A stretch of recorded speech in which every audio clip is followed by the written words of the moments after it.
Hey guys, how's it going? So I'm out here today working on my my surfprep sander. We use a lot of vacuum for dust extraction on site, and I like using it also in the shop. But most of my sanders I've purchased are pneumatic sanders that didn't have this setup. So with a couple little parts that I picked up from surfprep store, this being one of them for the vacuum export, and then this housing, as you can see, the housing has a little different venting system on the back compared to the standard one that comes with the sander. As you can see here, pretty much it's all the same. So I took this off, this original one off. It basically it's rubber, so it just kind of peels off. And then I went to put the new one on. Now I did have a little bit of, it was a little tough putting it on, but what I realized is if I warmed it up a little bit with a heat gun, just very little bit, or with a blow dryer, it made it very pliable and easy just to slide on. So what you're gonna do is you're gonna remove this screw, which is here on this sander. You remove this screw, take it out, pull the old ring off, slide the new ring on. Okay, once the new ring's on, then you gonna set this screw right here. I think this was a number 15 hex head, if I remember. I think it was a number 15 hex head. So we reset that down nice and tight, and then you're gonna replace your standard pad that doesn't have any holes to a pad that has holes, which makes it very convenient. And then from here, basically, you know, you take your wrench, same way, take your wrench, set it on there, tighten up your pad, which it don't take too much to get that tightened up. Get that tightened up there, okay? And then from there, there's 3 screws here in the back. If you can see these 3 screws. So right inside here, I want to try to get, there's 3 screws. Those 3 screws are number 10 hex heads.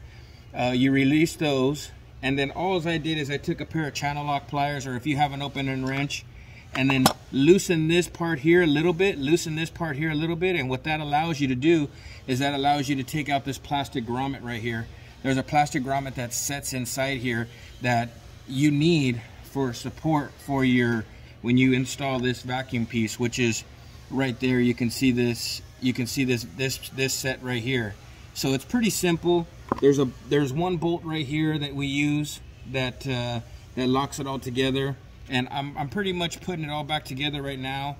So as you'll see, these 2 ports here, these 2 ports slip right into these 2 ports here. It's real important that you get a nice snug fit. And this is gonna slide right inside this porthole here into this little cavity right there. And then you're just gonna kind of wiggle it in there until it gets in there nice and tight. Make sure that it sits in there real nice and straight. And that's pretty supported in there. You're gonna take your bolt on this side, which it's pretty simple because it sets into a slot. And then all I did is I just held that there and then dropped my screw in, take my my electric drill gun here, tighten this up here. And I don't like to, I like to just kind of get it snug, and then I'll just kind of roll it by hand until I get it tight. And then now we take, you know, these are our adapters for our fest tools here.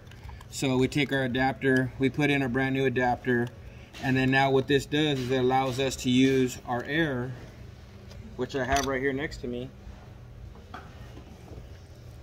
Allows us to just hook up our air. So now our air is hooked up to the pneumatic tool, and now we have a vacuum set up pneumatic tool with all the holes and everything. Then I'll just take right now I'm running my Festool MIDI. We'll take it, connect this on here.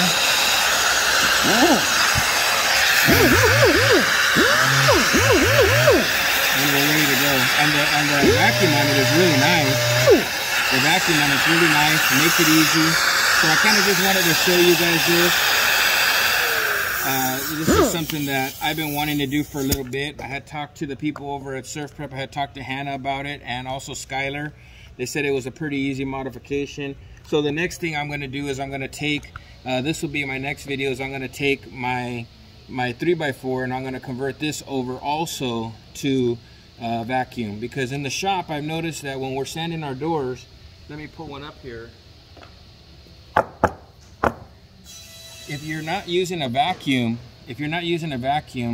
and you're using hand sanding or anything like that, what I notice is that what you actually do is you end up pressing the dust from sanding into this crevice inside here, and it packs up in there really tight like cement. It's really hard to get out, and I think that's one of the biggest issues that causes bridging. So anyways, guys, I hope this helps.